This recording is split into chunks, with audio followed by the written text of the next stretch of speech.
इस वक्त हम भारत के ऐतिहासिक गांव भिड़ूकी में मौजूद है और मेरे साथ राजेंद्र चौधरी जी हैं जो एडीजी है ministry of broadcast and information.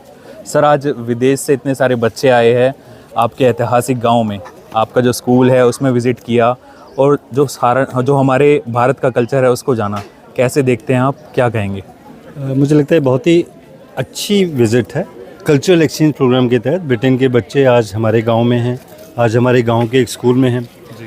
यहाँ पर आके इन्होंने हमारे स्कूल के बच्चों के साथ बातचीत की। हमने एक बड़ी सिस्टम क्रिएट किया जिसमें हमारे ही गांव का, हमारे स्कूल का बच्चा इनके साथ एक एक बच्चे के साथ जुड़ गया और वो आपस में बात कर रहे हैं अपनी अपनी कंट्री के कल्चर के बारे में, अपनी अपनी कंट्री के लाइफस्टाइल के बारे में, खान पान के स्टाइल के बारे में और उनके एजुकेशन सिस्टम के बारे में।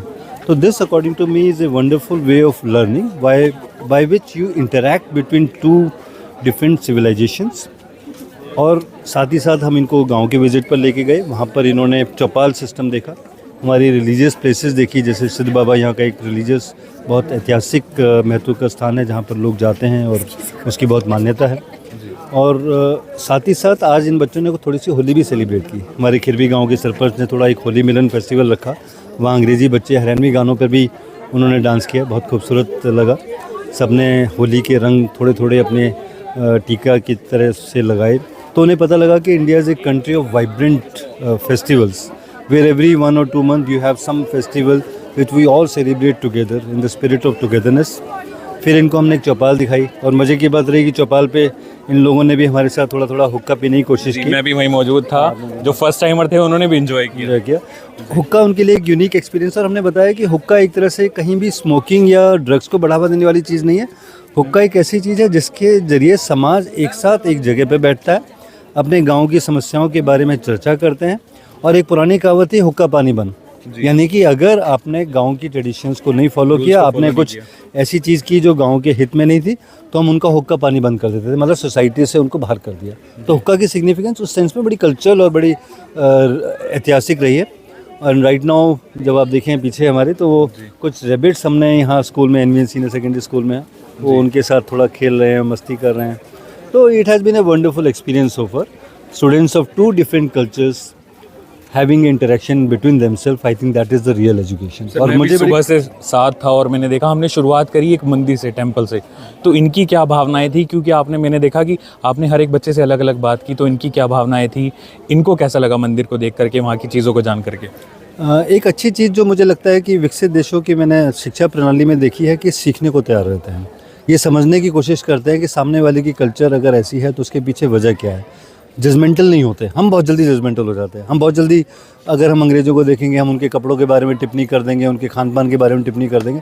आप देखेंगे कि आमतौर पे इनकी एजुकेशन सिस्टम इनको एक इस बात की शिक्षा देती है कि जब आप किसी भी दूसरी विचारधारा के व्यक्ति से बात करें, दूसरे तरह के खान पान वेशभूषा के बारे में बात करें, तो पहले समझने की कोशिश करें कि ऐसा क्यों है, पेशेंस के साथ और उनको समझने की कोशिश करें। वही चीज़ उन्होंने हमारे मंदिर के बारे में भी की कि उन्होंने समझने की कोशिश की इसकी मंदिर की सिग्निफिकेंस क्या है, गांव की एक रोज़मर्रा के जीवन में इसका क्या महत्व है, कैसे यहाँ पर आके कहीं ना कहीं हमारे अपने ही गाँव वासियों को एक साइकोलॉजिकल रिलीफ मिलता है। क्योंकि जब अगर हमारे ऊपर कोई समस्या होती है तो हम सिद्ध बाबा के सामने हाथ जोड़ते हैं, तो उससे कहीं ना कहीं एक रिलीफ मिलता है, एक मेंटल स्ट्रेस आपका रिलीज़ हो जाता है। तो ये सब चीज़ें मुझे लगता है उनको देखकर अच्छी लगी कि why Indian temple tradition is so strong, because it gives a wonderful outlet to our religious people, और to our citizens, to express their feelings before a supreme god. और इस तरह से मुझे लगता है उनको एक राहत महसूस हो। तो कहीं ना कहीं हम ये भी देख रहे हैं कि इनमें मैच्योरिटी लेवल जो है वो हमारे युवाओं की बात करें तो उनसे ज़्यादा ही आ जाता है, पहले ही आ जाता है समय से। ज़्यादा तो नहीं मैं कहूँगा, हमारे बच्चे बहुत अच्छे से इनसे बात कर रहे हैं, हमारे बच्चे इनफैक्ट सब कुछ एक्सप्लेन कर रहे हैं। सिर्फ फ़र्क इतना है कि कहीं ना कहीं हमें अपने एजुकेशन सिस्टम में और वैल्यू एडिशन डालना है, और हम ये डाल रहे हैं कि हम हर सभ्यता के साथ बहुत अच्छे से इंटरेक्ट कर सकें। वैसे भी आप जिस तरह का एक ग्लोबल इकोनॉमिक ऑर्डर बन रहा है आजकल, आप देखें कि कोई भी ऐसा प्रोडक्ट नहीं है जो किसी एक देश में बनता हो। कोई प्रोडक्ट कहीं बनता है, कोई सर्विसेज कहीं होती हैं, तो हर चीज़ एक दूसरे से हमें लेनी है।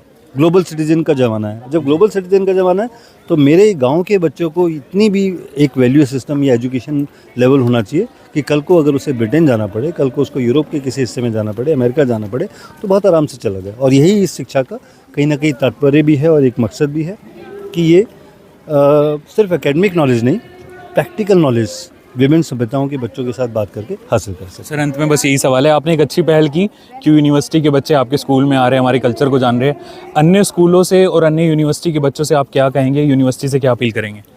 मैं तो ये कहूँगा कि एजुकेशन सिस्टम को जितना इंक्लूसिव बना सकते हैं, जितना ब्रॉड बेस बना सकते हैं, एक्टिविटी बेस कर सकते हैं, सिर्फ एकेडमिक के ऊपर फोकस ना करें, बच्चों को ऑलराउंड पर्सनैलिटी देने की कोशिश करें। खासतौर से जब एआई के ज़माने में इस फ़ोन में मुझे सारा ज्ञान मिलने वाला है और मिल रहा है, तो मुझे अब ज्ञान कैसे प्राप्त करना है इस पे ज़्यादा फोकस करना है, बजाय कि मैं रट्टा मारता रहूँ कि ज्ञान है क्या। तो रट्टाफिकेशन से आगे बढ़कर creative learning, learning with activities, experiential learning और इसी तरह से एक दूसरे से इंटरेक्शन करके नॉलेज लेना, ये मुझे लगता है कि is what exactly the new education policy is trying to attempt. City web news को समय देने के लिए धन्यवाद सर। Thank you.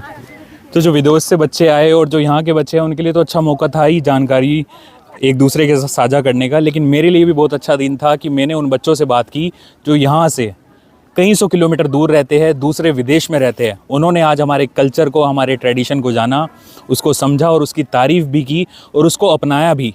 और उन्होंने कहा कि इंग्लैंड में जाकर भी वो इन चीज़ों को कंटिन्यू रखेंगे। आज का ये वीडियो आपको कैसा लगा, अपनी राय कमेंट बॉक्स में ज़रूर दें। ऐसी वीडियोस देखने के लिए सिटी वेब को फॉलो करें। धन्यवाद।